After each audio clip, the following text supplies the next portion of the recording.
atas takdir, maka insya Allah akan mendapat pahala di sisi Allah Subhanahu wa Ta'ala. Nah, baik teman-teman semua, hari ini judulnya The Best. Ini tuh base apa base ya?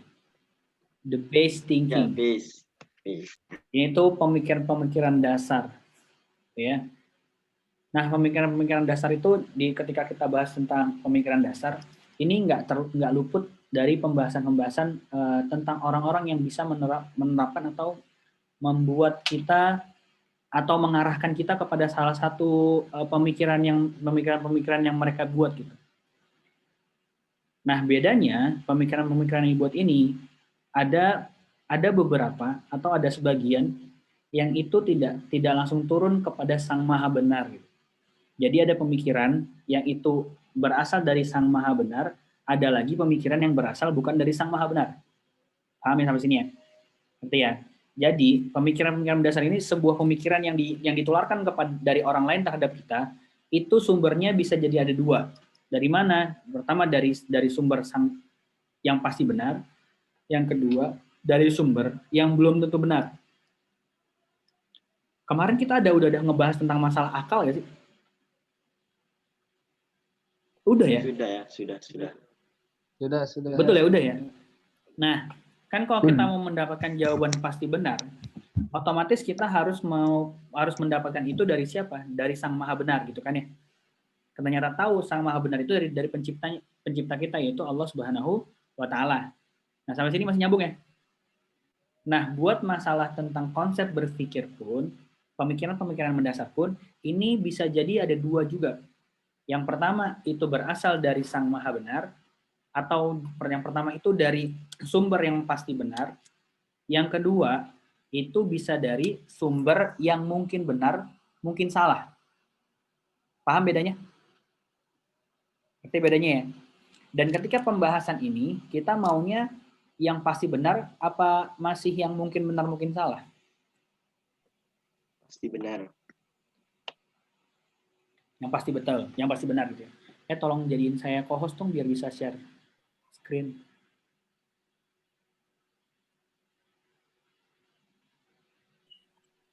Boleh jadiin saya co-host? Oke, thank you. Nah, teman-teman semua, dari situlah makanya muncul beberapa pemikiran-pemikiran yang ada di muka bumi ini. Nah, di muka bumi ini itu pemikiran-pemikiran sangat luar biasa banyak. Tapi yang paling utama itu di dunia cuma ada 3. Ada 3 orang-orang yang memberikan pemikiran-pemikiran dasar akan kehidupan dunia ini, atau akan alam semesta ini, atau akan pemikiran terhadap manusia, alam semesta, dan juga kehidupan ini, itu cuma ada 3 di muka bumi ini. Udah pada tahu belum kira-kira apa itu? Nah, pemikiran dasar itu bisa dibilang sebagai ideologi. Nah, ini mungkin udah mulai kebayang nih kalau misalnya bahas ideologi. Nah, di dunia ini sebenarnya ada ideologi atau pemikiran-pemikiran dasar yang itu akan ditularkan kepada orang lain. Itu cuma ada 3 ideologi yang paling mendasar yang sampai akhirnya itu bikin kita jadinya ini tuh sebenarnya ideologi apa ini. Sebelum kita kenalan sama 3 ideologi ini, teman-teman tahu nggak itu ideologi apa aja yang mau saya sebutin? Kira-kira. Ateisme. Ada ideologi di dunia ini. Apa? Ini feedback karena ada yang pakai ini karena ada yang pakai speaker.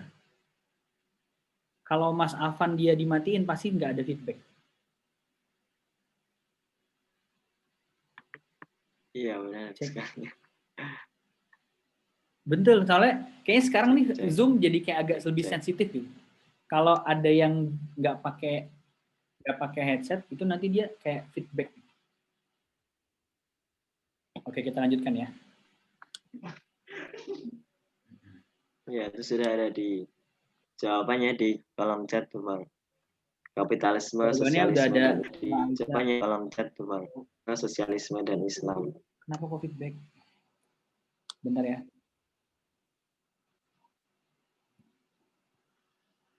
Cek. Ya, betul. Jawabannya adalah ada kapitalis, ada sosialis, dan ada Islam. Ini mutualisme apa maksudnya ya? Ketahuan banget nih, jomblo meresahkan kayak gini. Pengennya mutualan aja. Nggak ada ya. Ideologi mutualisme itu nggak ada. Yang saya tahu tuh pas lagi belajar biologi dulu ada namanya simbiosis mutualisme gitu. Kalau sekarang orang juga pengen jadi mutual friend ya. Saya nyambung juga. Sensitisme wah nggak paham. Ini pembahasannya makin nggak jelas. Kita nggak akan bahas kemana-mana dulu ya biar bisa fokus. Ini justru yang bikin nggak fokus malah panitianya ya. Kacau. Baik, kita lanjutkan lagi. Bismillah. Nah, di dunia ini ternyata betul kata Mbak Aisyah, ideologi itu di dunia ini itu kayak cuma ada 3 doang yang akan mendrive kita atau yang akan mengajak kita melakukan suatu hal itu cuma dari 3 ideologi ini aja. Nah, saya izin share screen-nya.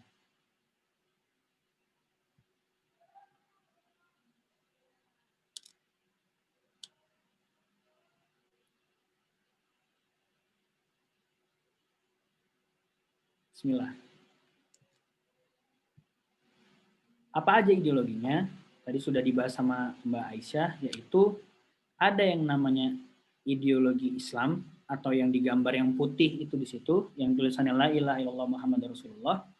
Ada juga yang bernama kapitalisme yang gambarnya seperti dolar di tengah-tengah situ. Mau hafal pasti. Dan yang terakhir ada sosialis. Kenapa bukan apa tuh? Kenapa kok bukan ini, Bang? Bukannya ateis. Nah, ateis itu bagian daripada orang-orang sosialis. Nanti kita akan bahas sedikit ya. Tapi nggak akan mendetail ya, karena kalau mendetail nanti pasti bakalan nggak cukup waktunya. Makanya dijelasinnya tidak semuanya.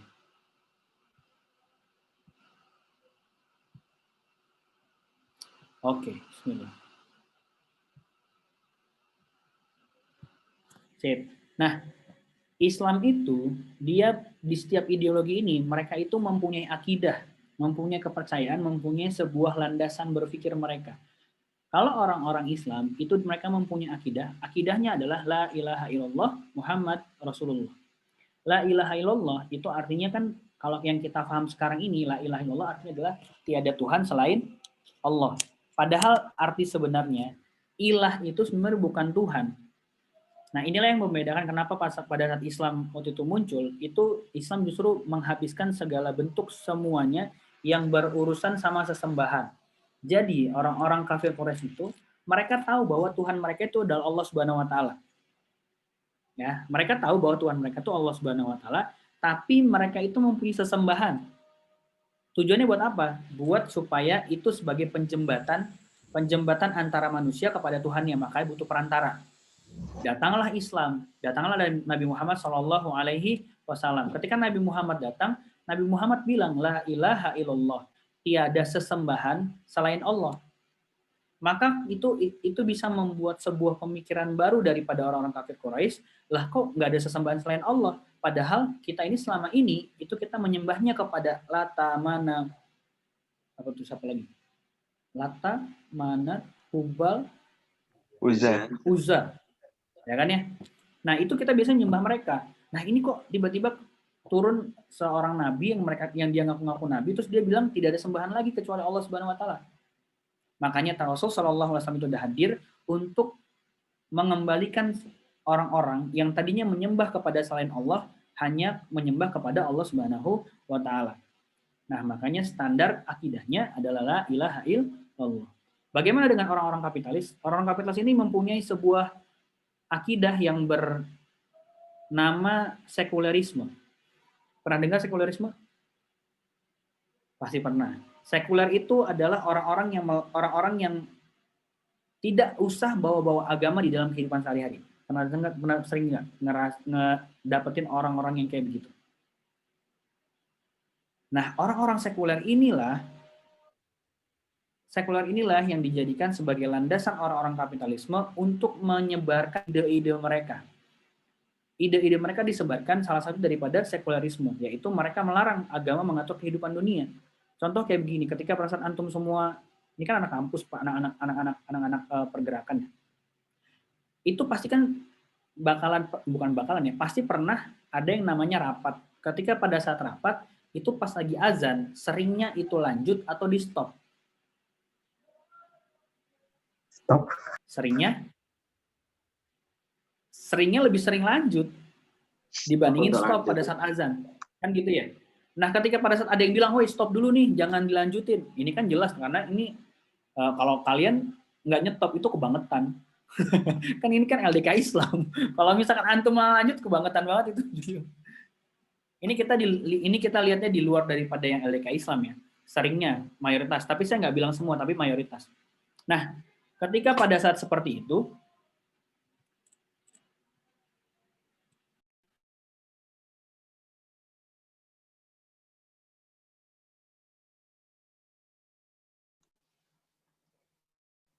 Iya, sebentar ya, mungkin kita tunggu dulu Bang Fajri, mungkin lagi ada kendala. Kita tunggu sebentar. Enggak, Oke, soalnya takutnya antum tadi nggak dengar ada suara-suara nyanyi-nyanyian nggak? aman nggak Itu Pak? ada teman saya. Oke, lanjutin lagi ya.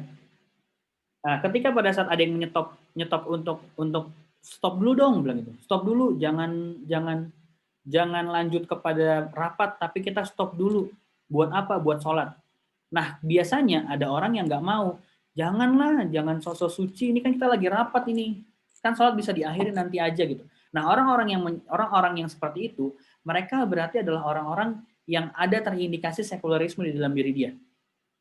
Jadi untuk urusan dunia itu kita nggak usah bawa Tuhan di situ. Lebih gampangnya gini. Mohon maaf banget. Ada nggak orang yang ketika pada saat dia sholat itu pakai mukena, tapi ketika dia selesai daripada sholat itu mukenanya dicopot lagi atau hijabnya dicopot lagi. Seakan-akan itu Tuhan itu cuma ada di tempat ibadah, tapi di luar dari tempat ibadah Tuhan itu nggak ada. Nah, itulah pemikiran-pemikiran sekularisme yang muncul di sekarang-sekarang ini. Paham sampai sini ya? Jelas ya? Nah, itu sekularisme. Lalu bagaimana dengan sosialisme? Sosialisme ini mereka juga mempunyai akidah. Apa akidahnya? Akidahnya adalah akidah yang bernama materialisme. Apa itu materialisme? Semuanya itu berasal daripada materi. Makanya ciri-ciri orang-orang sosialis itu nggak memanusiakan manusia. Bantai-bantai aja, bunuh-bunuh aja nggak ada masalah. Nah, itu orang-orang sosialis. Mereka berpikir bahwa manusia ini berasal dari ya udah, kalau misalnya dia mati nanti dia akan hidup lagi kok. Dia akan ketika dia meninggal dia menjadi materi, nanti dia akan hidup lagi menjadi materi lagi. Ngerti sampai sini ya? Jadi bahasa itu gampangnya itu kayak reinkarnasi. Nah, makanya orang-orang sosialis ini itu ke manusia itu kayak nggak ada ininya, kayak nggak ada apa namanya? Kayak nggak ada rasa kasih sayang, nggak ada rasa belas kasihan, nggak ada. Pokoknya kalau misalnya emang dia ini orang butuh minum ini, terus apa kata mereka? Nggak usah dikasih minum. Biar aja dia kerja terus sampai akhirnya nanti dia meninggal nggak ada masalah kok. Kan mereka cuma sekedar materi. Ngerti ya? Nah, biasanya orang-orang sosialis ini mempunyai gaya-gaya kepemimpinan. Gaya kepemimpinan itu diktatorisme. Contohnya siapa? Contohnya misalnya Korea Utara. Nah, Korea Utara adalah salah satu negara yang menganut paham sosialisme. Kita lanjutkan lagi. Dan kemudian mereka, orang-orang yang mempunyai ideologi ini, dari 3 ideologi ini, mereka pun mempunyai standar perilakunya. Mereka mempunyai standar perilaku. Kalau Islam, standar perilakunya itu bersumber dari Allah Subhanahu wa taala. Jadi kalau misalnya orang Islam itu berperilakunya, apa-apa itu dalil. Apa-apa itu dalil, apa-apa dalil. Apa yang dia lakukan itu berdasarkan dalil yang disampaikan. Makanya kadang kalau misalnya ada orang yang berteman dengan orang Islam banget, gitu ya, ngejalanin Islam banget, itu nanti pasti ada yang nggak suka. Ah lu nggak asik banget sih lu, apa-apa dalil lu. Biasa aja kali, slow aja kali. Nah itu biasanya akan bersinggungan kepada orang-orang yang memang dia belum menggunakan Islam dalam kehidupan sehari-hari dia. Itu ya. Nah terus kemudian bahkan Kenapa kok bisa Islam ini masuk sebagai ideologi? Karena memang ketika pembahasan ideologi, ideologi itu adalah sesuatu hal yang dia mengatur untuk urusan dunia biasanya. Mengatur untuk kehidupan. Nah, kapitalis, sosialis itu kan punya. Kayak misalkan, pernah dengar nggak sistem ekonomi kapitalis? Pernah. Sistem ekonomi sosialis? Pernah. Sistem apa lagi? Sistem pemerintahan orang kapitalis pernah dengar? Pernah. Sistem pemerintahan sosialis pernah? Pernah. Nah, dari sistem-sistem itulah, maka muncul yang namanya ideologi kapitalisme, ideologi sosialisme. Tiba-tiba muncullah sebagai Islam sebagai ideologi juga. Yes, Islam datang karena dia nggak cuma sekedar agama, tapi Islam juga sebagai ideologi. Karena dia mengatur kehidupan dunia sebagaimana orang-orang kapitalis dan sosialis ini mengatur kehidupan dunia mereka. Jadi nggak cuma sekedar agama. Bahkan sampai-sampai ya, orang-orang barat itu nyebut Islam itu sebagai Muhammadanism. Ini ismenya Muhammad. Nah, kita lanjutkan lagi. Terus bagaimana standar perilaku orang-orang kapitalis? Kalau orang kapitalis itu standar perilakunya tergantung kemaslahatan aja. Tergantung kepada sebuah apa yang mau dicapai. Bukan untuk kepada golongan yang besar, tapi kepada individu. Paham sampai sini maksudnya? Maksudnya adalah bahas tentang tergantung kepada kemaslahatan, ini suka-suka yang punya kepentingan. Kalau gue lagi punya kepentingan ini, maka gue akan mengambil sebuah kebijakan ini. Kalau gue lagi mempunyai keinginan untuk menjalankan ini, maka gue akan mengambil keputusan ini. Ngerti sampai sini ya? Dan itu untuk urusannya siapa? Urusannya yang paling membutuhkan atau paling apa ya bahasanya? Biasanya itu paling berkuasa gitu. Nah itu suka-suka orang-orang kapitalis suka kayak gitu. Dia hanya mementingkan keuntungan sepihak tanpa memperdulikan pihak yang lain. Ciri-cirinya biasanya orang-orang kapitalis itu kalau ada orang kaya akan makin kaya, yang miskin akan makin miskin. Nah itu ciri-ciri kapitalis. Atau bahasa gampangnya orang-orang kapitalis ini, dia itu kalau kita balikan lagi kepada akidahnya, dia ini mintanya itu sama Allah atau sama Tuhan, tapi nyari rezekinya itu nyari rezeki kepada yang haram. Jadi ditabrak aja, nggak ada masalah kok. Nah, orang-orang kapitalis itu dia mempunyai sebuah rujukan. Rujukan yang dia pakai adalah orang yang bernama Adam Smith. Nah, kalau Adam Smith itu dia adalah rujukan orang-orang dari kapitalis. Terus bagaimana dengan orang-orang sosialis? Orang-orang sosialis itu ketika dia berperilaku ditentukan oleh kehendak negara. Kehendak negaranya ditentukan dengan tolak ukur materi. Makanya tadi saya bilang, saya singgung bahwa gayanya orang-orang sosialis itu dia biasanya negaranya itu mempunyai sebuah sistem diktatorisme. Semua orang itu objek, ya kan? Semuanya itu objek, bahkan sampai manusia pun objek. Makanya dari situ hukuman mati pasti paling banyak di dalam kehidupan orang-orang yang menjalankan kehidupannya menggunakan ideologi sosialis. Dan biasanya dari hukuman mati yang banyak itu pasti akan memunculkan angka bunuh diri juga tinggi di sana. Karena kenapa? Karena mereka tidak mempercayai bahwa Tuhan itu ada. Nah, terus siapa apa namanya rujukan orang-orang sosialis? Rujukan orang-orang sosialis namanya adalah Karl Marx. Pasti udah pada hafal ya. Oke, kita lanjutkan lagi. Nah, ternyata dari sini semua mereka itu pernah memimpin dunia. Islam pernah memimpin dunia, kapitalis pernah memimpin dunia, sosialis pernah memimpin dunia. Atau gini deh, kita coba bikin sebuah pertanyaan-pertanyaan gitu. Teman-teman sekarang ini, dunia ini sedang dipimpin oleh ideologi apa berarti? Sepengetahuan kalian. Kapitalis. Apa? Kapitalisme mungkin. Kenapa bisa menyebutkan bahwa sekarang ini kita ini lagi di kapitalis? Mungkin karena kelihatan sekuler ya, mulai merajalela. Oh gitu. Saya nggak. Ini tuh dunia secara keseluruhan ya. bukan menuju kepada salah satu negara. Gitu. Ya, benar ya. Oke, kita lanjutkan. Kenapa sekarang kapitalis? Ada juga tuh yang jawab. Karena sekarang tuh apa-apa duit, semuanya gara-gara duit. Nah gitu ya. Karena apa ini? Ngejuajin agama, karena cenderung ngejauhin maksudnya gitu. Ngejauhin agama dari karena sekarang negara. Memisahkan gitu dari agama dan negara. Kenapa menjauhkan agama dari negara? Kenapa harus negara bahasannya? Lanjutkan lagi. Lanjutkan ya. Nah, ternyata betul. Nah, yang paling bagus jawabannya Mbak Aisyah lagi. Karena sekarang ini mengambil sesuatu karena ada manfaatnya, karena ada fulusnya, karena dunia ini sekarang berjalan atas nama duit. Mau ngapa-ngapain butuh duit. Antum mau kuliah butuh duit. Nanti setelah kuliah mau nikah butuh duit. Setelah nikah punya istri atau punya suami itu membangun rumah tangga butuh yang namanya uang. Nah gitu kan ya. Nggak butuh sih, perlu uang.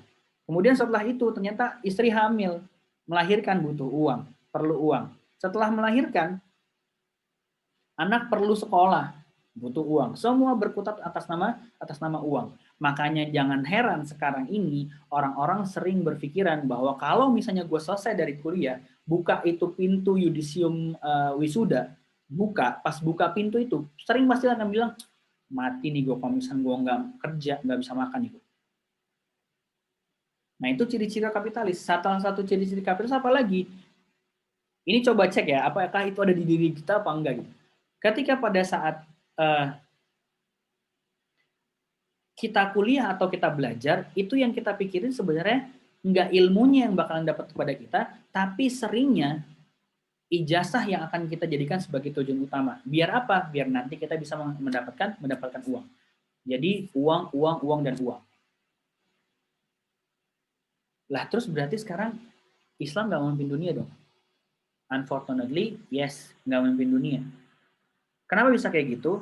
Karena secara logika, secara logisnya kita berpikir, secara logisnya ya, kalau misalnya ada ideologi-ideologi di muka bumi ini ada 3, ya kan ya, ada 3, itu pasti akan nggak mungkin yang satu ideologi akan mengikuti ideologi lain, enggak, karena mereka punya dasar kepemikiran tersendiri. Makanya main perang-perangan nanti jadinya. Ketika ada ideologi satu memimpin, maka ideologi yang lain akan berusaha untuk meruntuhkan ideologi tersebut. Ngerti ya? Paham ya? Nah, begitupun kejadiannya ketika pada saat Islam sekarang sudah nggak memimpin dunia. Sekarang kapitalis sedang memimpin dunia. Nah, saya mau ngasih tahu teman-teman semua. Bukan ngasih tahu deh, sekarang nanya lagi deh biar kita banyak interaksi. Pertanyaannya adalah, kapitalisme itu muncul di abad berapa? Ada yang tahu? Kan ini kan pelajaran sekolah sebenarnya. Cuma diulang aja. Ini buat ngetes, emang beneran itu karena sekolah itu buat nyari ilmu apa enggak gitu. Nggak terima jawaban dulu. Ada yang tahu kapan kapitalisme itu memimpin dunia pertama kali? Oke, saya coba kasih clue abad berapa deh? Abad 19, kurang tepat, abad pertengahan. Iya, pertengahan abad itu berapa? Abad ke-16, kurang tepat. 15, salah. Oke deh, pasnya berapa? Jadinya jadi lelang. Oke deh, pada tebak-tebakan ya, saya akan menjelaskan. Nah, kapitalisme itu muncul dari abad ke-17. Abad ke-17 itu kapitalisme muncul. Sampai kapan? Sampai kapan dia memimpin?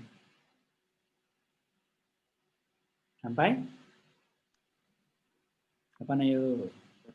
20. Yes, sampai sekarang. Sampai sekarang, karena kita tahu nih belum runtuh sekarang. Karena sekarang ini memang kapitalisme belum runtuh, dia masih memimpin dunia. Cuma tanda-tanda kehancurannya udah kelihatan banget. Tanda-tanda kehancuran kapitalis itu udah kelihatan banget. Salah satu ciri harusnya di dalam sebuah sistem kapitalisme itu harusnya punya satu mata uang yang dijadikan sebagai acuan di dalam kehidupan dia menjalani kehidupan dunia ini. Tapi nyatanya sekarang nggak cuma dolar yang dijadikan sebagai acuan, betul? Sekarang udah mulai ada yuan, ya kan ya, Cina.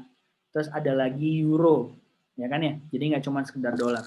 Lalu kemudian ternyata juga ada cerita bahwa Bank Lehman Brothers itu sudah mengalami kebangkrutan, yang dimana mereka lah yang paling terkesan memiliki uang terbanyak di muka bumi ini. Nah, itulah salah satu contohnya. Terus kemudian, pertanyaan selanjutnya, terus sosialisme kapan muncul? Tahu?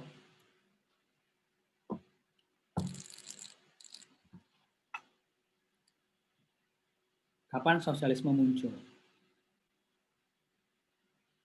Ayo.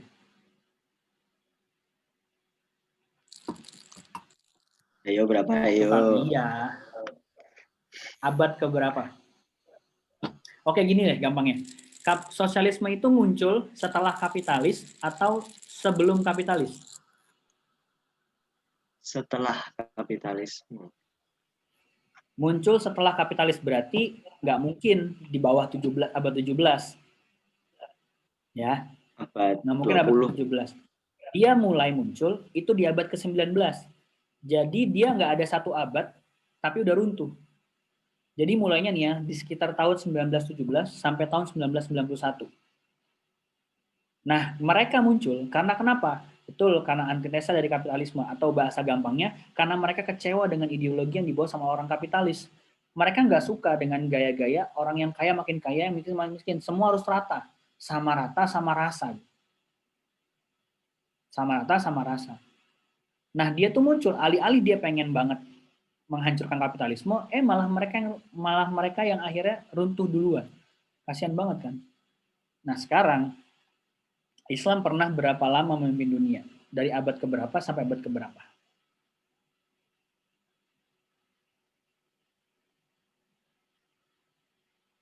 Abad keberapa yuk?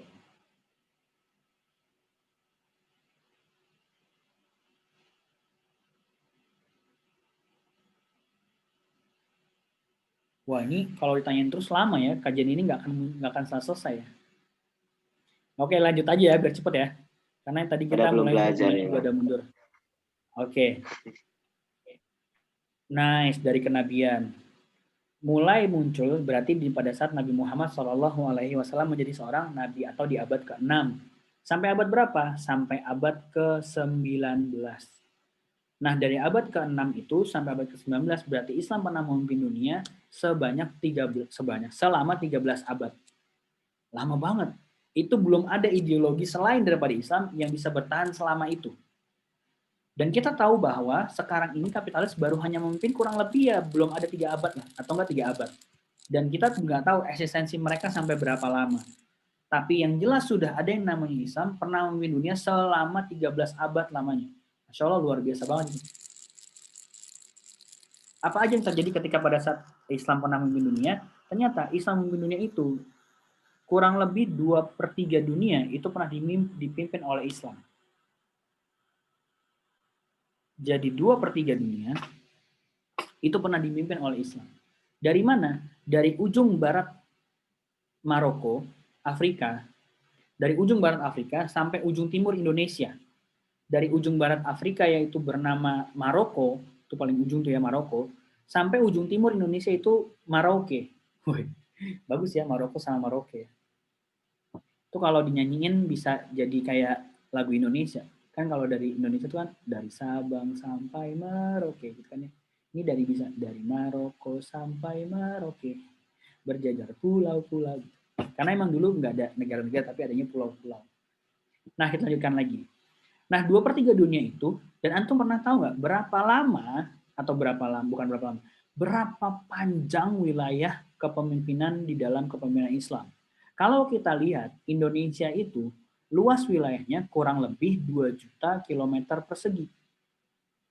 Nih, kita lihat datanya ya.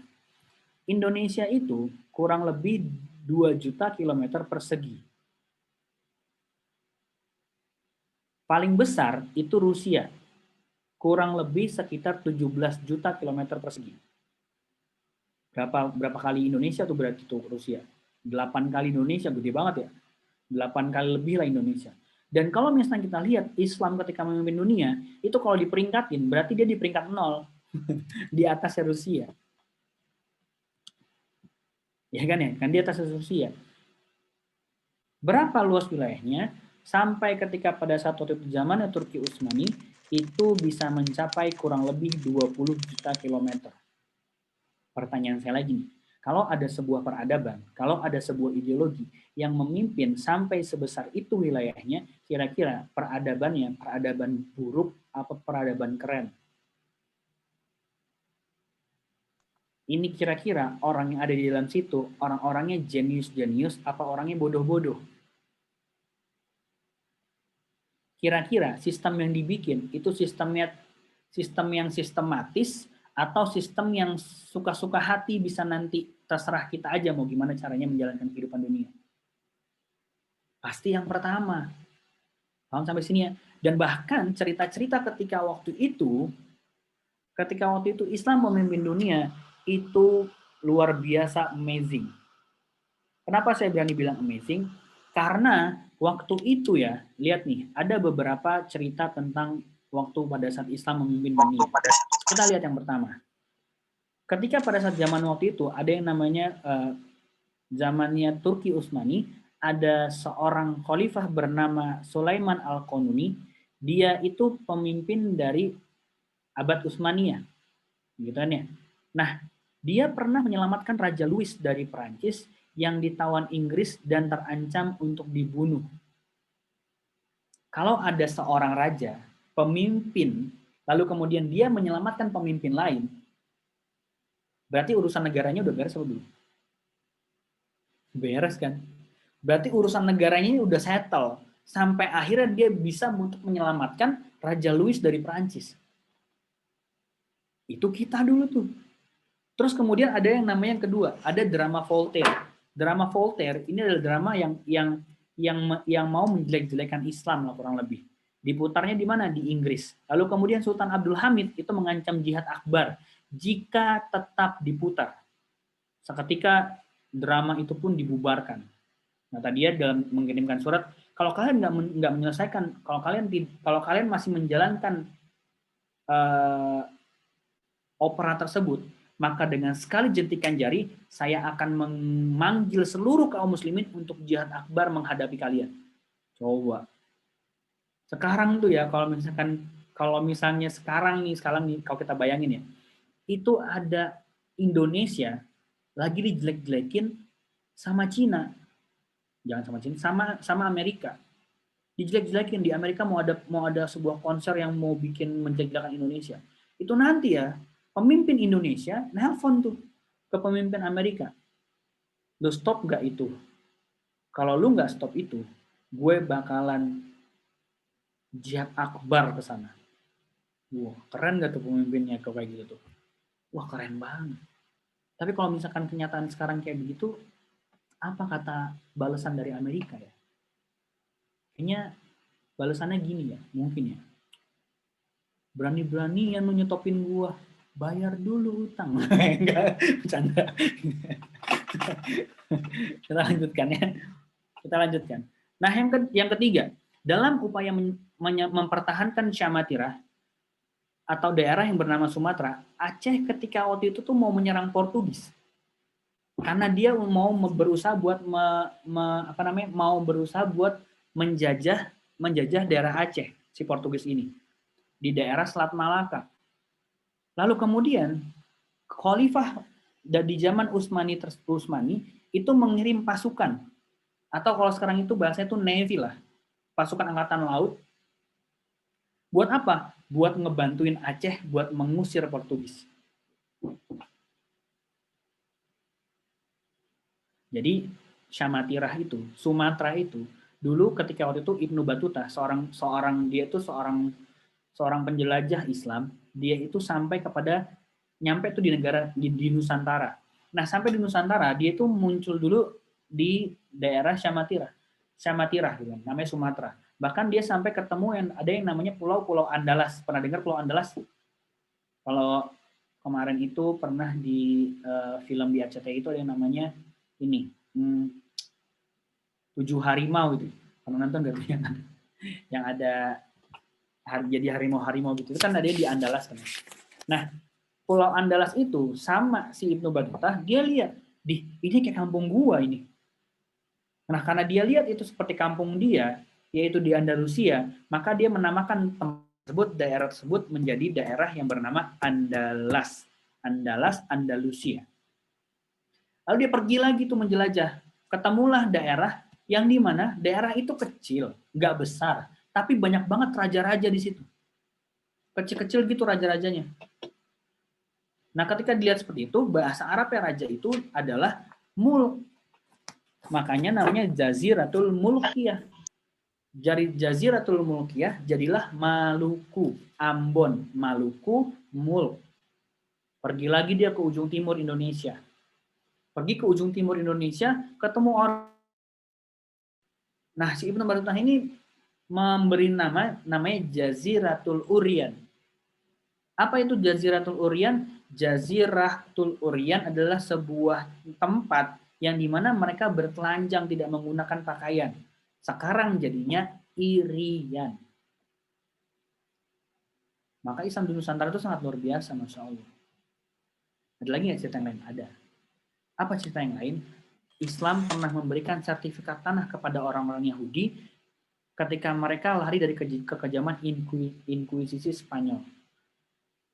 Yahudi cuy, yang sekarang tuh sekarang itu kayak menjajah kita, itu dulu sampai kita tuh kamu Yahudi ya, kamu nggak punya tempat tinggal ya, oh sini ini ada tanah nih pakai aja, sampai sebegitunya kita baiknya gitu. Maka kalau misalnya sekarang dibilang ada Islam itu intoleran, kita tidak mempunyai sejarah Islam itu intoleran tuh nggak ada. Lucu makanya kalau misalnya ada yang bilang kayak gitu. Dan kita lihat, para penemu dan penulis buku diberikan imbalan emas oleh khalifah seberat buku yang ditulis sama dia. Semakin berat buku yang dia buat, karya ilmiah yang dibuat, penemuan yang dia buat, dia akan semakin banyak dia mendapatkan emas. Kalau antum sekarang hidup di zaman itu mungkin antum akan berpikir menggunakan font 60 atau 40 itu. Biar berat pas bikin skripsi. Jadinya dapat emas banyak. Tapi jangan bayangin zaman dulu itu pakainya tuh kan zaman dulu kan tulis tangan ya. Pakai tinta dan lain sebagainya. Itu sampai sebegitunya. Saking luar biasanya Islam memuliakan ilmu. Saking luar biasanya Islam itu mau membuat sebuah peradaban yang sangat luar biasa, maka dari situ dimuliakanlah para ahli ilmu oleh khalifah. Sebenarnya banyak cerita, cuma saya kayaknya ini nggak bisa cerita yang lain karena waktunya juga sudah menuju kepada malam, jadi kurang lebih seperti itu. Nanti insya Allah di pertemuan selanjutnya mungkin bisa saya jelaskan sedikit lagi apa yang terjadi ketika waktu itu. Dan generasi-generasi pada saat zaman-zamannya Islam memimpin dunia, itu adalah generasi-generasi yang mempunyai kekuatan, generasi-generasi yang mempunyai izah, bukan generasi-generasi imaah kayak sekarang. Apa itu generasi imaah? Generasi imaah adalah generasi yang ikut-ikutan, ngebebek. Orang main ikan cupang, kita beli ikan cupang juga. Orang jual beli tanaman sekarang, kita ikutan jual beli tanaman. Orang lagi happening main sepeda, gue main sepeda. Orang lagi happening main apa gitu Mobile Legend, gue ikutan main Mobile Legend. Nah kita cuma kayak seperti orang-orang tuh kalau kita lihat bebek itu kita ngebebek aja. Kita nggak punya pendirian, kita tuh kayak nggak tahu jati diri kita tuh seperti apa. Padahal Islam dulu adalah sebuah ideologi yang bisa ngebuat pemeluknya atau sebagai orang yang menjalankan kehidupannya sebagai orang Islam itu sangat luar biasa mempunyai power. Sangat luar biasa mempunyai power. Itu Masya Allah. Itu tuh kayak nggak ada obatnya lah itu orang-orang Islam di zaman itu. Bahkan ada seorang yang bernama Dihya. Dihya itu adalah seorang pembawa surat ketika waktu itu Nabi Muhammad selesai perang. Lalu kemudian Nabi Muhammad mau mengirim surat kepada Romawi dan pada Persia, itu anak yang dikirim itu umur 11 tahun, seorang yang membawa surat kepada Kaisar Romawi dan Kaisar Persia. Coba bayangin antum, umur 11 tahun disuruh ngirim surat, yang dimana dia tahu tugas ngirim surat ini nggak sembarangan. Dia bisa jadi dibunuh karena dia mengirimkan surat tersebut, tapi karena lihainya dia dalam berbicara itu sangat luar biasa, diceritakan di dalam sejarah. Minggu depan lah ya saya ceritanya, karena bagaimana ceritanya orang-orang seperti itu. Kita lanjutkan lagi. Kesimpulannya itu sedikit sebenarnya teman-teman. Kita itu bakal kuat dengan kita menegakkan Islam di dalam kehidupan kita di dunia ini, dan kita pasti akan hancur ketika kita meninggalkannya. Dan sudah jelas banget, karena Islam sudah tidak ada lagi, sudah bisa dibilang kita ini yang penting ngejalanin Islam gitu-gitu aja, itulah yang akan membuat kita akhirnya hancur. Dan sekarang kita lihat bahwa Islam ini masih luar biasa terpuruk. Dan di tangan-tangan kita inilah Islam itu harus bangkit. Di tangan teman-teman inilah yang sebagai orang-orang yang mempunyai jiwa muda yang masih sangat luar biasa kuat, itulah yang harusnya kita utamakan dalam kehidupan kita sehari-hari. Supaya Islam ini menjadi sebuah ideologi yang nanti tegak lagi di muka bumi ini. Tapi kenyataannya, kita lihat lagi deh, nggak usah lihat jauh-jauh di dunia, tapi kita di Indonesia. Bahkan di Indonesia, rakyatnya atau pemudanya itu terjebak dalam sebuah konsep yang bernama sekulerisme. Dunia itu jadi ilah baru buat mereka. YOLO, you only live once. Hidup cuma sekali bro, sayang kalau misalnya kita nggak senang-senang. Padahal harus kita pikirin sebagai ketika kita mempunyai ideologi sebagai ideologi orang Islam, kita tuh tahu bahwa emang ada momen dari you only live once, tapi kita harus paham bahwa kita ini hidup cuma sekali, tapi mati pun sekali.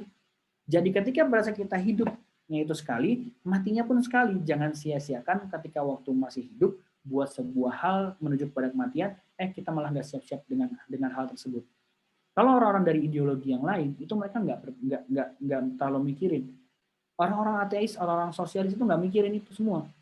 Bodoh amat, terserah, nggak peduli. Karena kenapa? Karena memang mereka nggak peduli dengan ada yang namanya Tuhan. Orang-orang kapitalis gimana? Dia tahu bahwa dia itu berasal dari Tuhannya. Dia di sini tuh diminta, dia nanti akan kembali kepada Tuhannya. Tapi untuk menjalankan kehidupan sehari-hari di dunia ini, dia langsung bilang Tuhan nggak boleh ikut kecampur. Tapi beda dengan Islam. Islam itu ketika pada saat dia hidup di muka bumi ini, dia tahu dia dari mana, asalnya itu dari Allah Subhanahu wa taala, dia nanti akan kemana itu dia tahu bahwa akan kembali kepada Allah Subhanahu wa taala, dan ketika pada saat di muka bumi ini, di dunia ini, dia ini diperintahkan untuk apa? Ya untuk beribadah kepada Allah Subhanahu wa taala. Jadi jelas bedanya ya.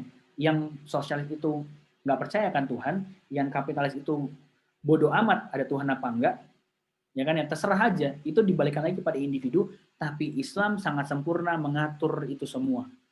Harusnya kita sebagai seorang Islam, kita harus bangga. Nah, karena sekarang ini ternyata dunia tidak seperti itu, mereka, orang-orang di luar sana, saya nggak bilang di sini orangnya soleh insya Allah. Nah, mereka di luar sana, itu waktunya tuh habis gitu buat bermaksiat. Capek gitu. Capek banget buat bermaksiat. Bahkan banyak sekali jargon-jargon yang sekarang dibuat itu kayak aduh, itu kayak sebuah hal yang kesia-siaan gitu. Sampai-sampai Allah bilang di dalam Al-Quran, di dalam surat Al-Furqan ayat ke-43-44, apa kata Allah? Terangkanlah kepadaku tentang orang yang mereka menjadikan hawa nafsu mereka sebagai Tuhan mereka. Atau apakah kamu mengira bahwa kebanyakan mereka itu mendengar dan memahami kata Allah Subhanahu wa taala, mereka tidak lain hanya seperti binatang ternak. Ulaika kal an'am balhum adol. Kata Allah Subhanahu wa taala. Mereka itu hanya seperti binatang ternak. Gimana sih ciri-ciri binatang ternak? Binatang ternak itu ciri-cirinya ya. Ayam ya contohnya ya misalnya. Itu bangun pagi, berkokok. Setelah berkokok dia nyari makan. Setelah nyari makan dia main dengan teman-temannya. Setelah main dia nanti nyari makan lagi, setelah nyari makan lagi dia nanti ketemu sama babon atau ayam betina, lalu kemudian dia kawin, setelah udah selesai dari situ dia tidur lagi, besok begitu lagi, hanya mengikuti hawa nafsunya dia saja. Jadi nafsunya itu nggak tunduk kepada apa yang sudah Allah bawa, tapi nafsunya tunduk kepada hati dan pikiran dia yang dia anggap itulah yang menjadi sebuah acuan dalam kehidupan dia, bahwa itulah yang harus diikutin. di luar daripada Tuhannya dia. Sampai digituin sama Allah. Orang-orang yang nggak mengikuti apa yang sudah aku bawa, kata Allah, apa yang sudah aku bawa, kata Allah Subhanahu Wa Taala, maka dia itu seperti binatang ternak aja hidupnya. Bahkan mereka lebih sesat di jalan mereka, di jalannya. Hewan ternak itu Allah berikan ya begitu aja udah. Karena mereka tidak mempunyai akal. Sedangkan manusia, ketika dia mempunyai akal, tapi dia hanya mengikuti hawa nafsunya saja, maka mereka lebih rendah dan lebih hina dibandingkan hewan ternak. Lanjutkan nih. Akan muncul pertanyaan lagi teman-teman semua. Itu menyedihkan nggak kira-kira? Menyedihkan ya? Kehidupan sekarang tuh kayak jadi menyedihkan. Ada nggak yang lebih menyedihkan lagi? Ada nggak yang lebih menyedihkan lagi? Ada nggak hal yang lebih menyedihkan lagi? Atau pertanyaannya kita rubah. Apa yang paling menyedihkan?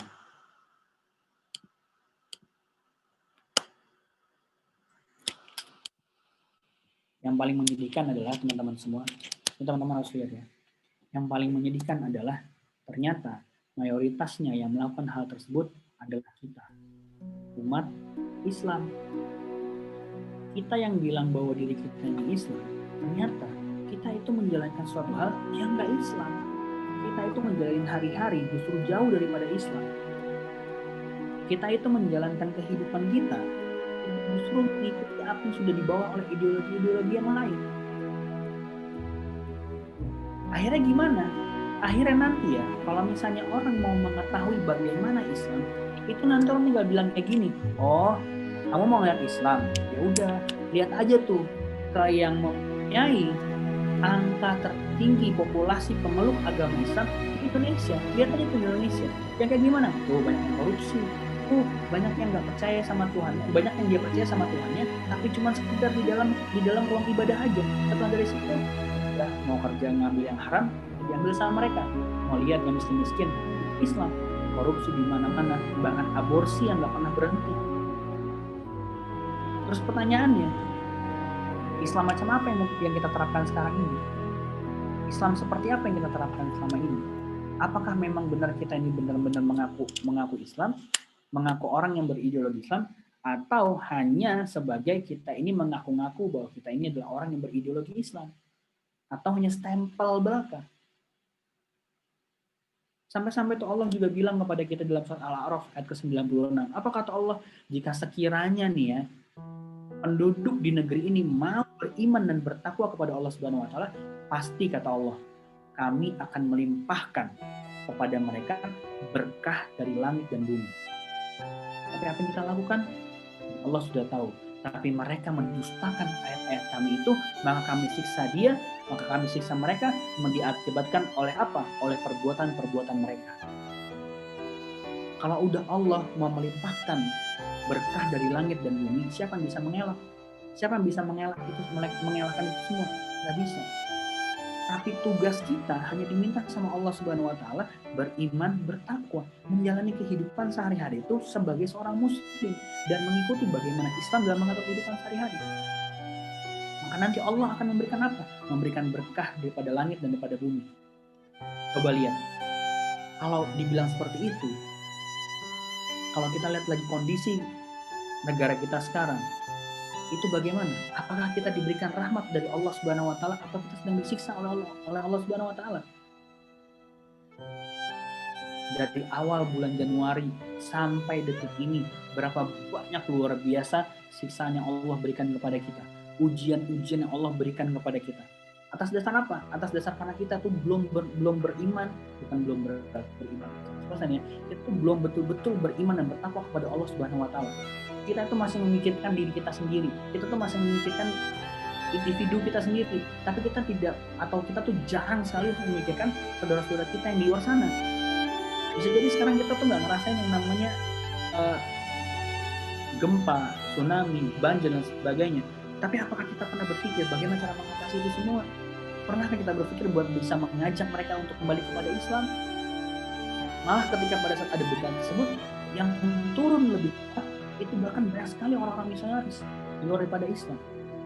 Mereka bahkan mengiming-imingi sebuah kenikmatan dunia dan sampai akhirnya mereka mengajak orang-orang tersebut untuk masuk pada agamanya. Nauzubillah min dzalik. Apakah itu nggak pernah terpikir sama teman-teman semua? Ketika pada waktu itu gempa lombok, kabarnya ada seribuan orang itu keluar daripada Islam. Hanya kenapa? Hanya karena yang lebih peduli kepada kaum muslimin yang terkena bencana itu adalah orang-orang di luar daripada Islam. Harus kita berpikir, teman-teman harus berpikir. Kita ini harus punya pemikiran yang sangat luar biasa jernih, cerdas, cemerlang gitu. Sampai-sampai Rasulullah SAW itu berkata dalam sebuah hadis riwayat Ahmad, Rasul berkata, barang siapa yang daripada umatku, barang siapa dari umatku, kalau dia bangun tidur tapi dia tidak memikirkan nasib umat, maka dia bukan umat. Sekali lagi ya, barang siapa yang bangun tidur dia tidak memikirkan nasib umat, maka dia bukan umat.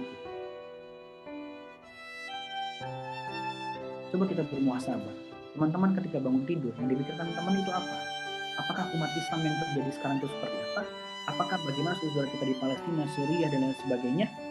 Atau kita hanya memikirkan bangun tidur, cek WhatsApp, bangun tidur, cek TikTok, bangun tidur, dan sebagainya, tanpa memikirkan nasib umat? Apa kata Rasul? Maka dia bukan bagian dari umat. Nah, terus kita nanti ketika pada saat di akhirat kelak mau minta pertolongan sama siapa? Sedangkan orang-orang atau umat-umat dari nabi-nabi terdahulu, mereka meminta pertolongan kepada nabi-nabi mereka, yang dimana nabi-nabi mereka pun bilang minta tolongnya jangan sama saya, sama Nabi Muhammad SAW. Lah kita yang jelas-jelas umat Nabi Muhammad SAW malah nggak diakui umat Muhammad SAW karena kita hanya memikirkan diri kita sendiri. Selesai sampai situ? Enggak. Ternyata Rasulullah SAW memberikan hadis yang lain. Apa hadis yang lain itu? Coba teman-teman lihat. Ini agak menyeramkan juga ya. Apa kata Rasul? Barang siapa yang bangun di pagi hari, namun hanya dunia yang dipikirkan sama dia, sehingga seolah-olah dia tidak melihat hak Allah ada di dalam dirinya dia, maka Allah akan menanamkan 4 penyakit kepada diri dia. Apa itu penyakitnya? Yang pertama, kebingungan yang tiada putusnya, kesibukan yang tiada ujungnya, kebutuhan yang tidak pernah terpenuhi, dan keinginan yang tidak pernah tercapai. Coba teman-teman pikirkan, apakah gua termasuk kriteria yang disebutkan oleh Rasulullah SAW? Itu teman-teman bisa jawab sendiri. Lah terus kita tuh sekarang mengikuti siapa? Nah terus kita bilang kalau misalkan kita ini adalah orang-orang yang berideologi Islam. Nah terus buktinya apa? Dan unfortunately ya, sekarang itu nggak ada orang Islam yang dia benar-benar Islam. Karena yang sekarang ini memimpin kapitalisme, banyak sekali orang Islam yang dia kekapitalisan. Bahkan orang-orang sosialis sekarang itu tidak ada yang benar-benar sosialis murni, pasti sosialisnya nyerempet kapitalisme. Nah, terus tidakkah kita berpikir untuk bagaimana caranya biar bisa mengembalikan ini semua?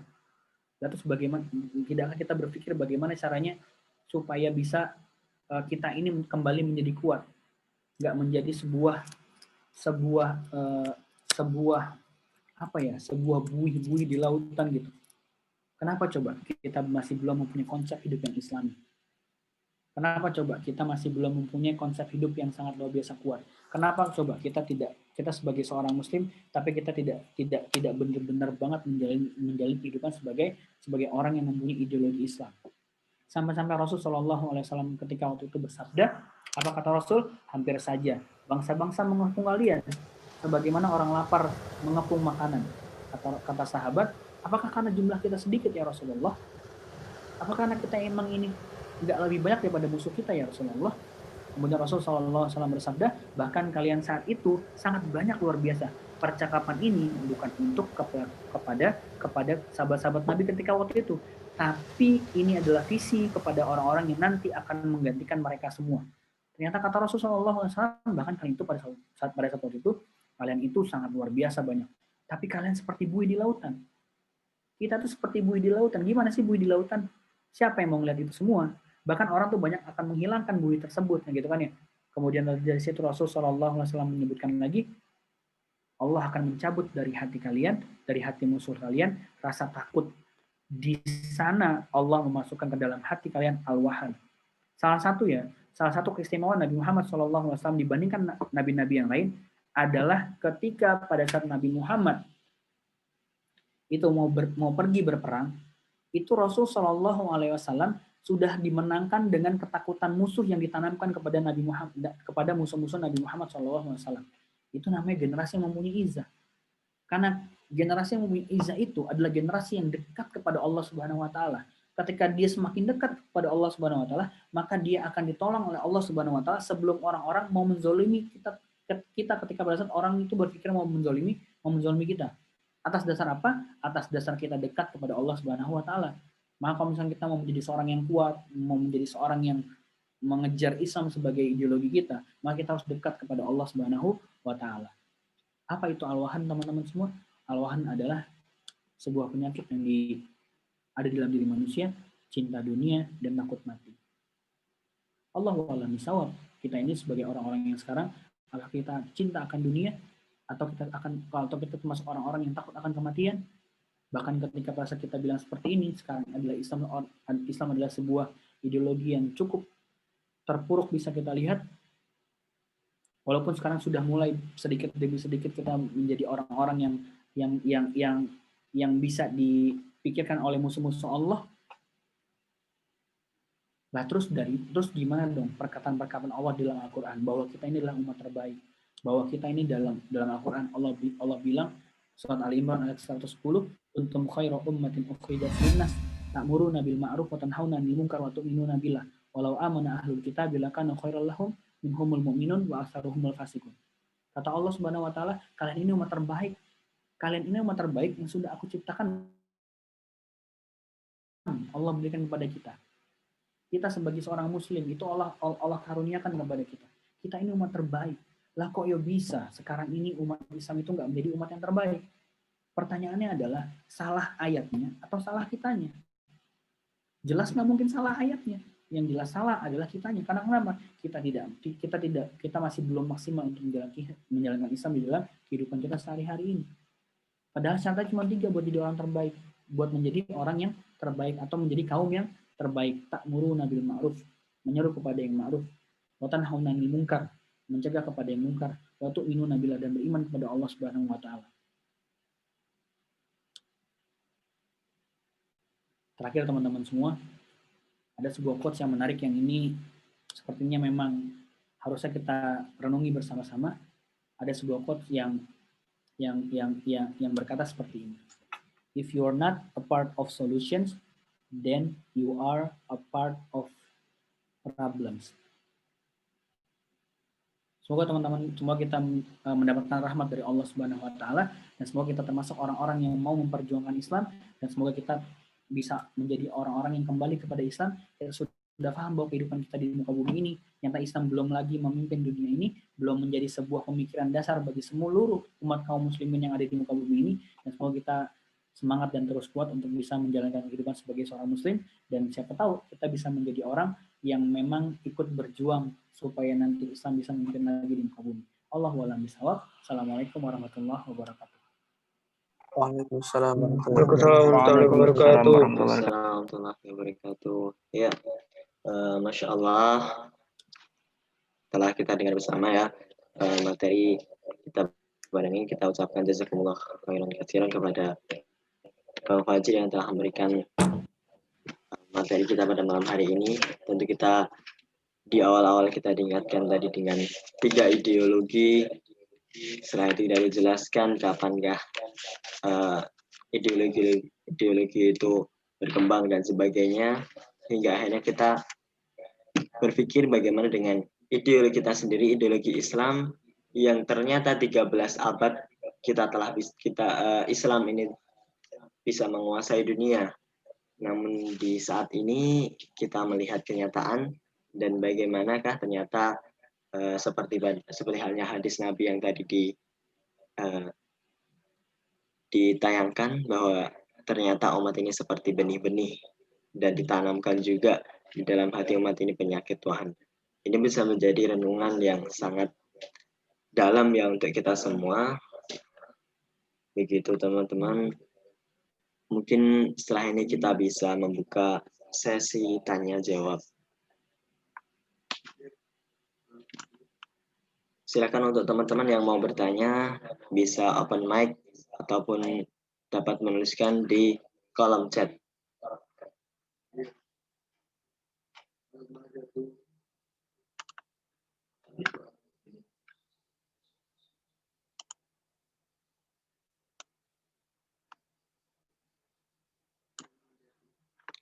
Silakan teman-teman. Tentunya banyak hal yang kita ketahui daripada malam hari ini ya, yang juga mesti membuat kita bertanya-tanya.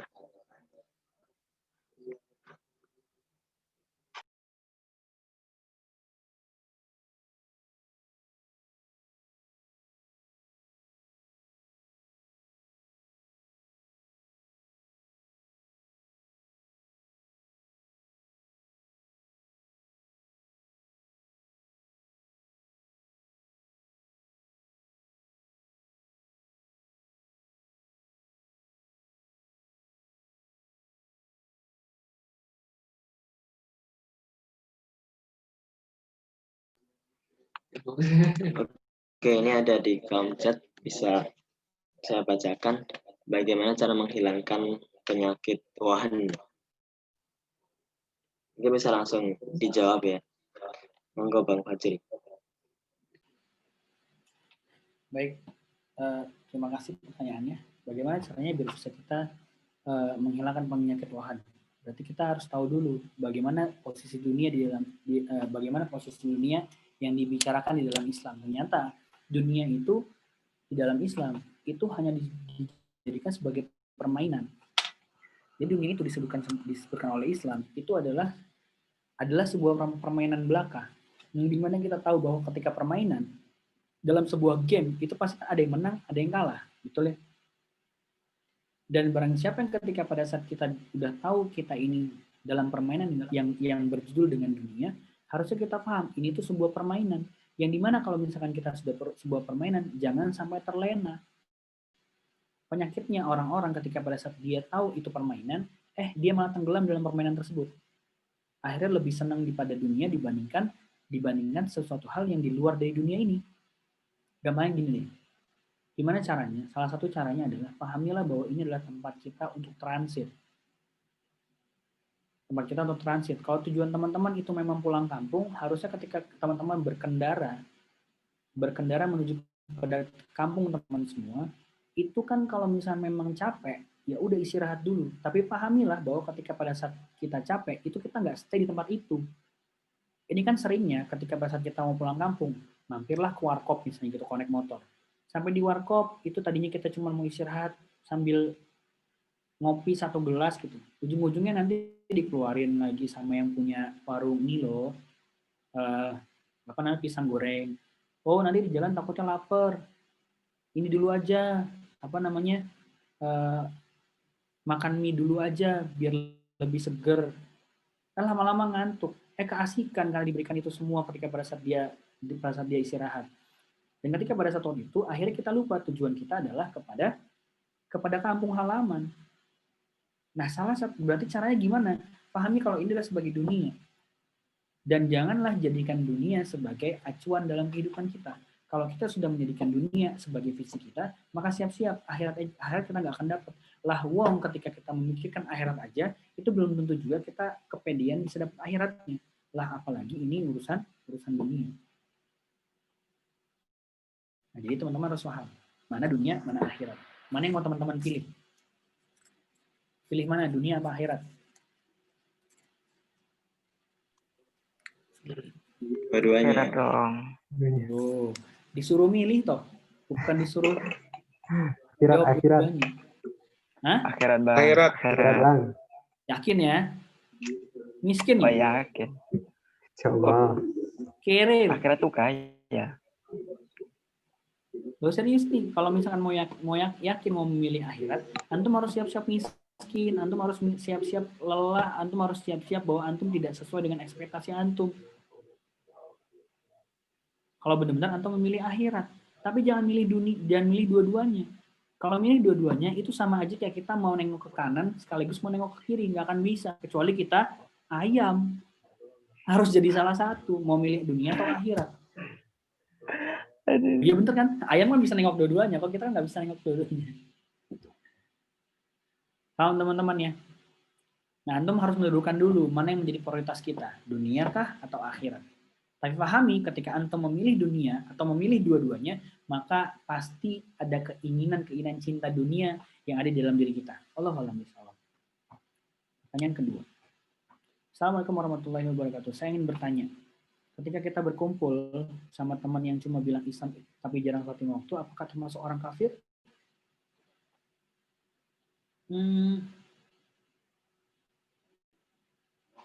Kita tuh jangan gini ya. Kalau kata Gus Baha nih ya, ini kata Gus Baha. Kata Gus Baha itu, kalau kita ngelihat orang yang bermaksiat itu kita masih sebel, jengkel gitu, itu berarti kita tuh masih harus dipertanyakan tentang keimanan kita. Ngeliat orang maksiat tuh jengkel luar biasa. Padahal sebenarnya ya kita tuh nggak pernah tahu bagaimana akhir kehidupan dia.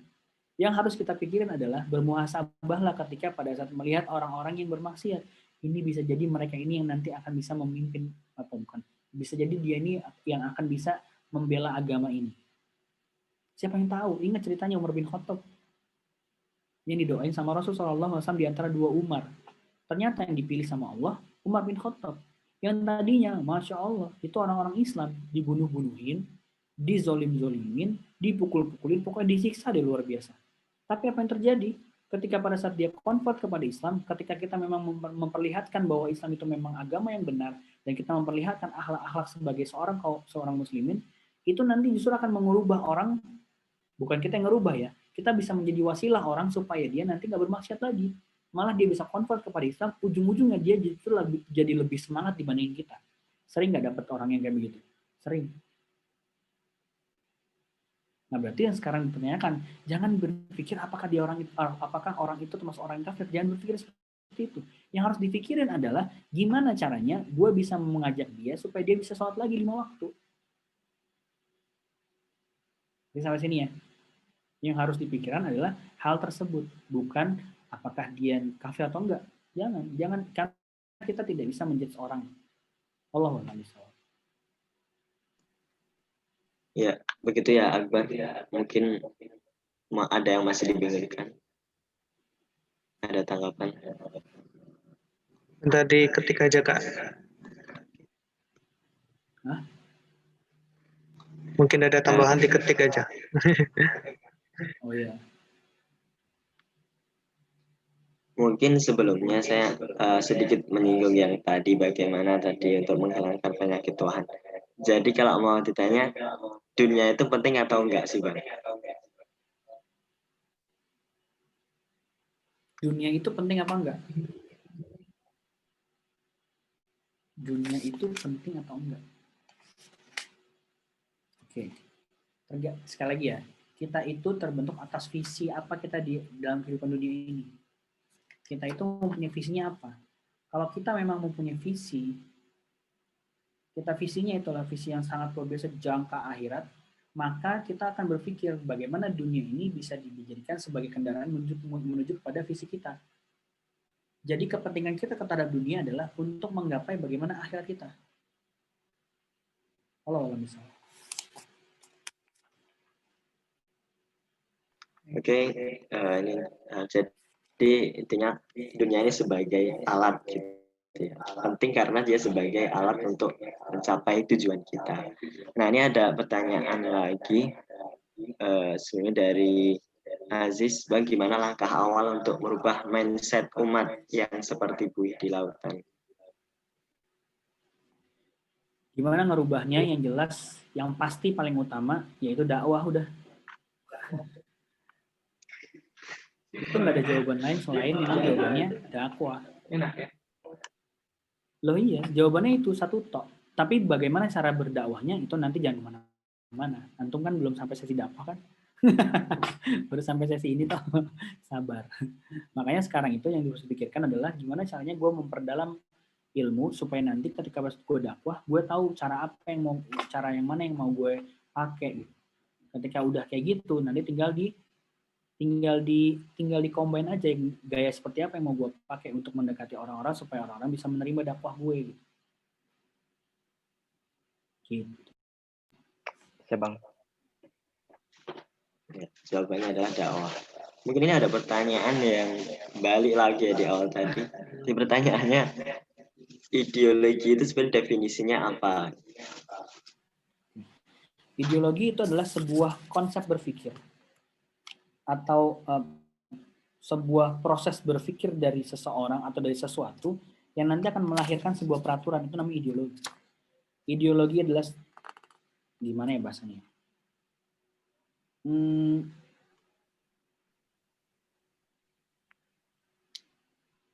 Ideologi adalah sebuah proses berpikir yang nanti akan melahirkan sebuah peraturan. Itu ideologi.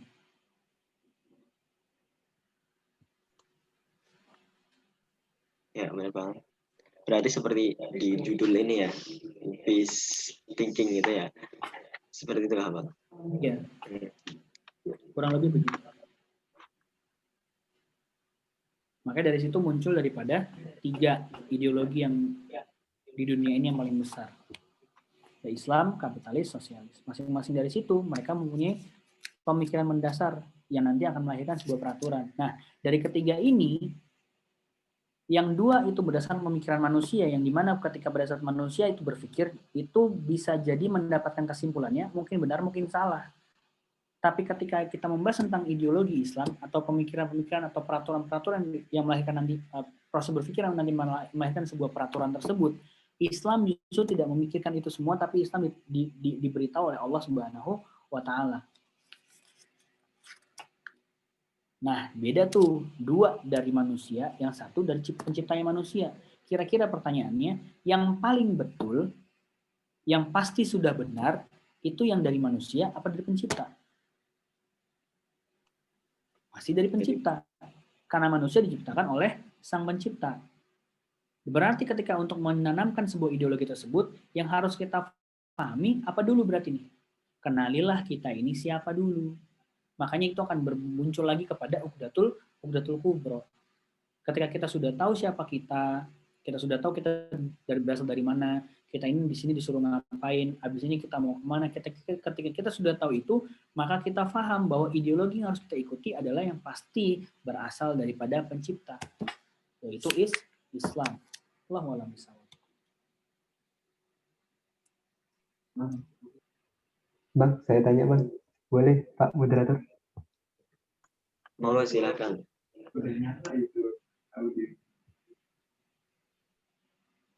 Ya ini Bang, terkait tentang ideologi itu. Nah, bagaimana kan banyak nih teman-teman di kampus itu dari berbagai macam daerah, dari banyak dia latar belakangnya yang berbeda-beda. Nah, bagaimana kita mengetahui sehingga kita itu berwaspada benar ketika ada orang yang memang di sana dia berideologi apa, gitu Bang. Sehingga kita itu lebih berhati-hati untuk milih teman atau dalam gitu. Ya, jadi gini, di dunia ini itu kalau kita bahas bahasa Indonesia itu cuma ada 2 awalan sebenarnya. Ada awalan me sama ada awalan di. Ya, maksudnya gimana? Berarti ada awalan me, ada awalan di itu maksudnya adalah kita ini sekarang dunia ini di kehidupan kita sehari-hari, kita itu menjadi orang yang mau mempengaruhi atau menjadi orang yang dipengaruhi. Berarti tinggal kuat-kuatan. Ya kan ya? Kalau antum belum mampu untuk mempengaruhi, maka antum harus mencari tahu orang-orang yang bisa mempengaruhi antum atau orang-orang yang bisa atau kita harus paham bahwa kita ini mampunya dipengaruhi oleh orang lain. Tapi cari-cari lagi orang lain seperti apa yang menjadi kriteria tersebut. Nah, kriteria itu adalah lihat, cek aja dari ngobrol itu ketahuan dia ini mempunyai pemahaman atau ideologi seperti apa itu kelihatan. Kelihatannya gimana? Itu antum harus pelajarin dulu. Ciri-ciri orang kapitalis itu seperti apa, sosialis seperti apa, Islam itu seperti apa gitu. Dan pahamilah kalau sekarang pasti mayoritas dari kita, mayoritas dari orang-orang di luar sana, itu pasti dia mempunyai pemikiran nggak murni 100% kepada Islam. Karena susah untuk bilang Islam di masa-masa sekarang ini. Karena kenapa? Karena kan jelas kapitalis sedang memimpin dunia ini. Paham ya? Maka yang harus teman-teman lakukan, teman-teman posisikan dulu. Gue menjadi orang yang mau mempengaruhi atau gue mau menjadi orang dipengaruhi. Berarti ketika kita menjadi orang yang mau dipengaruhi, kita harus memilih siapakah orang-orang yang mau mempengaruhi kita. Itu gimana caranya? Cari tahu dulu tentang ideologi-ideologi ini dan turunan-turunannya, supaya nanti kita tahu kepada siapa kita harus berteman. Untuk yang sekarang, berarti kita harus mengajak berteman kepada siapa? Berteman kepada orang-orang yang memang sama-sama visi seperti kita, yaitu berhijrah kepada Allah Subhanahu wa Ta'ala. Semoga Allah mudahkan. Allah bisa. Menyambung pertanyaan saya tadi, iya kadang kalau teman saya yang bernasihat tadi dari sesama SMP sampai sekarang, bahkan sekarang pun udah kuliah, tapi hanya ikut sholat Jumat, sholat Id, kadang berpuasa dan kadang tidak, karena banyak alasan. Apalagi mereka pas ada mata kuliah agama baru mereka seperti membuat tugas praktek sholat 5 waktu. Apalagi mereka pas ada mata kuliah agama baru mereka seperti membuat tugas praktek sholat 5 waktu. Tetapi yang pertanyaan pertama saya tadi, mereka nggak sholat 5 waktu sehingga bolong, dan saya berusaha untuk mengingatkan sholat, dan kadang mereka sholat 5 waktu dan kadang mereka sholat 5 waktu tadi. Yang kedua, apakah iman mereka sangat kurang dekat sama Allah karena sholat 5 waktu adalah tiang agama? Terima kasih. Di dalam Islam, keseringannya, ini sudah saya bahas belum sih? Di episode pertama kali kemarin itu saya bahas tentang why nggak sih? Iya nggak sih tentang why? Coba tolong dibantu. Bener nggak? Benar. Sebenarnya sudah di awal tentang why. Bener ya? Oh, datang nggak? Antum yang nanya. Datang.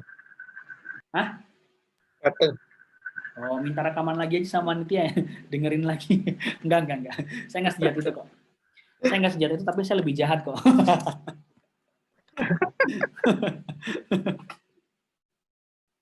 Lebih jahatnya saya nggak mau jawab. Gini bro, ketika antum ngomongin Islam, itu jangan ngomongin syariatnya dulu. Kalau pada orang-orang yang seperti ini, itu tidak akan mempan ketika kita membahas tentang syariat. Pasti akan ditolak. Pasti akan ditolak. Antum jangan berusaha buat mengajak terlebih dahulu, tapi antum contohkan dulu. Gitu. Jadi pas lagi mau sholat, mereka nggak mau sholat, antum sholat di sebelah mereka. Gelar sejadah, sholat. Sholat nih. Udah gitu aja terus. Tugas kita itu sebenarnya ngajak, bukan supaya berhasil. Kalau antum berpikirnya buat berhasil, berarti pertanyakan lagi niatin antum buat ngajak orang itu apa? Karena Allah kah? Atau karena diri sendiri? Kalau niatannya itu karena Allah, maka sudah hasil itu urusan Allah. Jangan berpikir itu adalah hak prerogatif kita, bukan. Itu adalah hak prerogatif Allah. Nah, berarti yang pertama kali yang diobrolin apa? Yang diobrolin itu bukan masalah syariatnya. Sudah jelas-jelas mereka itu kurang dekat sama Allah. Berarti harus diajakin apa? Berpikir buat bisa mengenal Allah Subhanahu wa Ta'ala. Kalau udah diajak orang berpikir mengenal Allah Subhanahu wa Ta'ala, nanti insya Allah ketika dia sudah kenal sama Allah, dia pasti akan mau menjalankan sholat. Karena yang pertama pondasinya adalah akidah. Akidahnya dulu. Buka deh surat Ibrahim ayat ke-24. Itu dibilang kalimat tauhid yang baik adalah seperti pohon yang baik. Yang akarnya menghujam ke dalam bumi, batangnya menjulang tinggi ke langit. Batang menjulang tinggi ke langit itu hasil dari akar yang kuat atau memang sudah pasti bakal begitu? Namanya juga pohon. Yang pertama apa kedua? Hasil dari akar yang kuat atau hasil dari memang udah pohon emang pasti bakal begitu? Yang mana? Pertama apa kedua?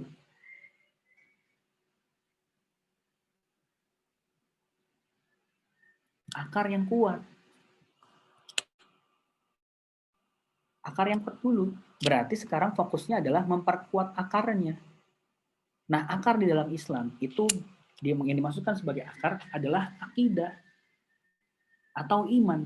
Maka kalau orang imannya sudah kuat, batangnya itu adalah sebuah syariat-syariat, peraturan-peraturan itu pasti bakalan dia jalankan. Kalau dia belum bisa mengenal siapa Tuhannya, maka dia tidak akan sanggup untuk menjalankan syariat-syariatnya.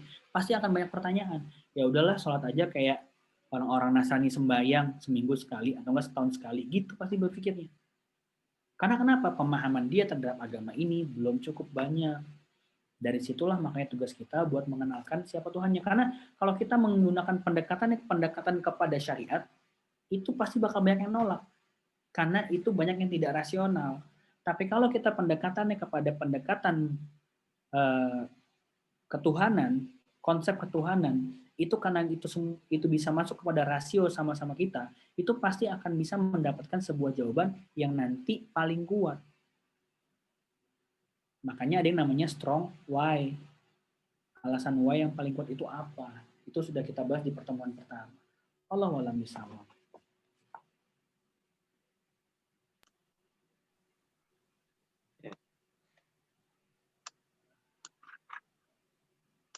Telah dijawab ya pertanyaan dari Akbar, pertanyaan yang cukup panjang, dan insya Allah bermanfaat kita menjelaskan semuanya. Sekarang mungkin 2 menit lagi. Apakah masih ada pertanyaan?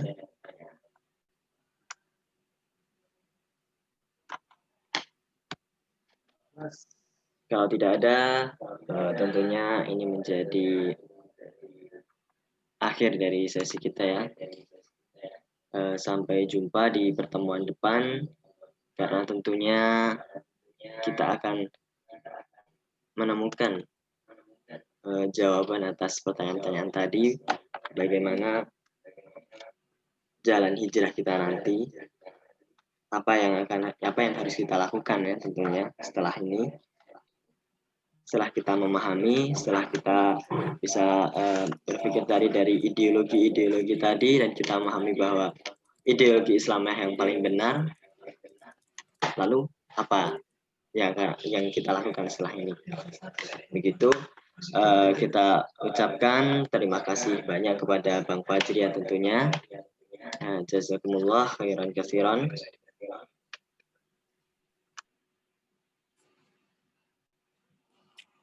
Wa iyyakum. Oke, dan Aisyah cewek sendiri ya? Oh, ada lagi. ada ya. Ada. Oke, dan teman-teman pastikan kalian hadir di episode 8, karena insya Allah episode 8 ini episode terakhir daripada sesi hijrah. Begitu ya teman-teman. Oke, mari kita tutup pertemuan kita pada malam hari ini dengan hamdalah dan doa kafaratul majelis. Alhamdulillahirrahmanirrahim. Subhanakallahumma wa bihamdika asyhadu an la ilaha illa anta astaghfiruka wa atubu ilaik. Saya sebagai moderator, mohon maaf kalau ada banyak kekurangan. Setelah ini saya kembalikan kepada MC. Silahkan Bang Aziz, dipersilahkan.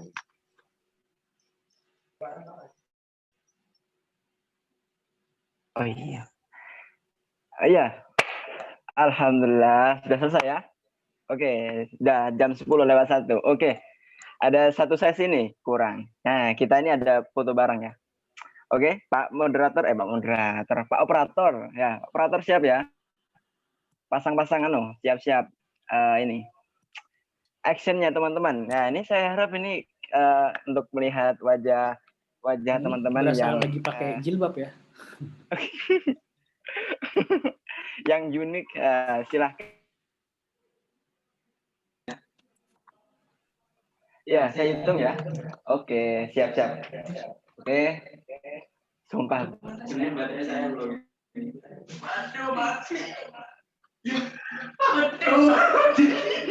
Suaranya masuk.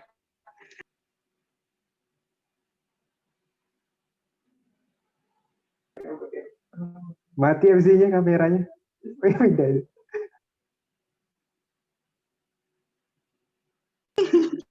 Oke, MC langsung dari sini saja ya.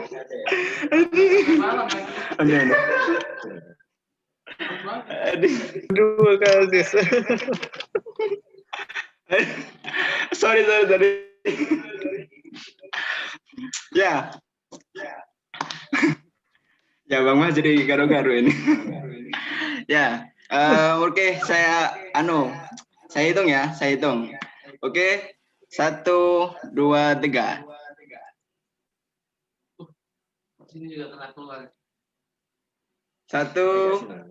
Satu, dua, tiga, santai.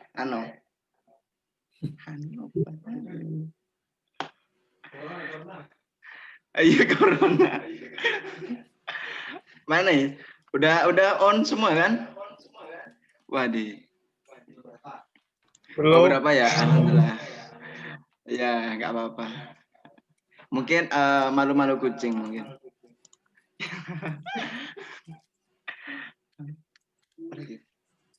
Oh iya, sebelum kita tutup, kita jargon dulu ya. Oke, kalau misalkan malu-malu nggak melihatkan video, bisa diperlihatkan suaranya yang merdu. Oke? Jargon BDM dulu ya, enaknya. Apa kabar Anda hari ini? Alhamdulillah. Luar biasa. Sama BDM. Bergembira. K-pop.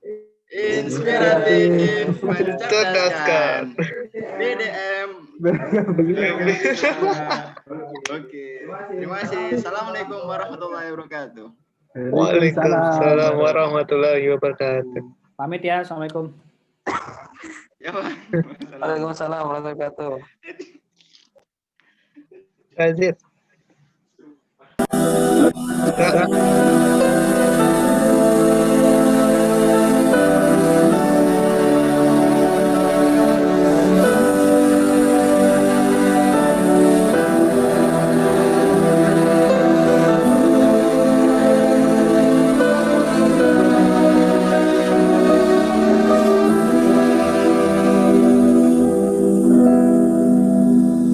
Around yourself, can't you see this wonder spread in front of you? The clouds floating by, the sky so clear and blue, planets in their orbits, the moon and the sun, such perfect harmony. Let's start questioning ourselves. Isn't this proof enough for us? Or are we so blind to push it all aside? No, we just have to open our eyes, our hearts and minds. If we just look right, we'll see the signs. We can't keep hiding from the truth and let it take us by surprise. Protect us in the best way, guide us every single day, keep us close to you until the end of time.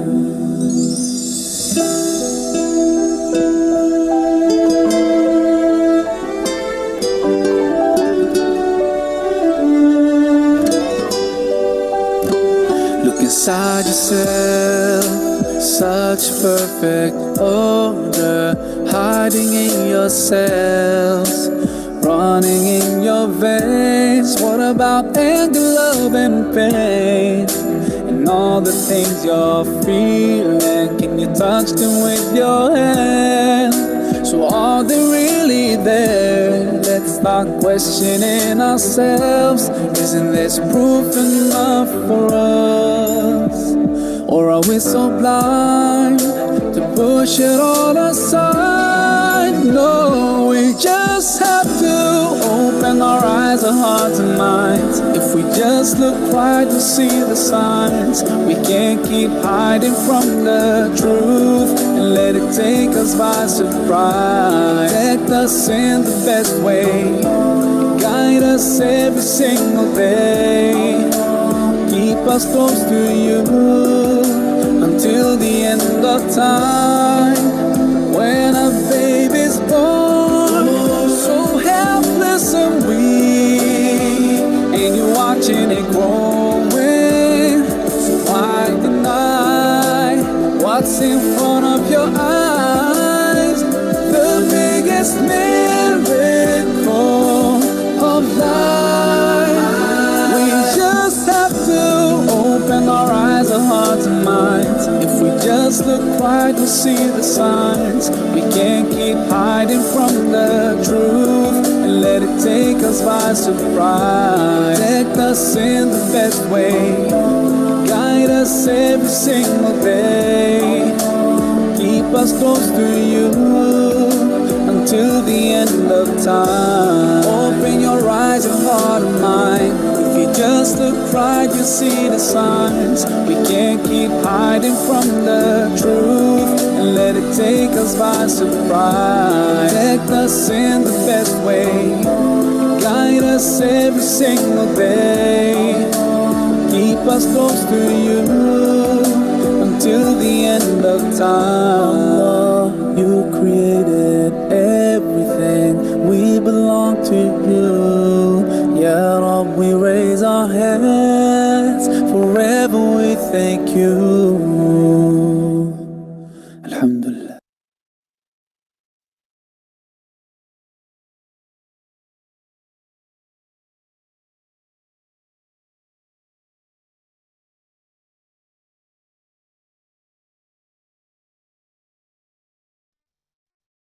Mas Farudin.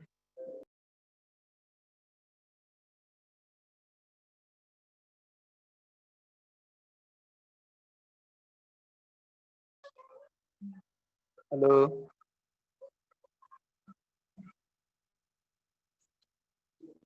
Matikan ya.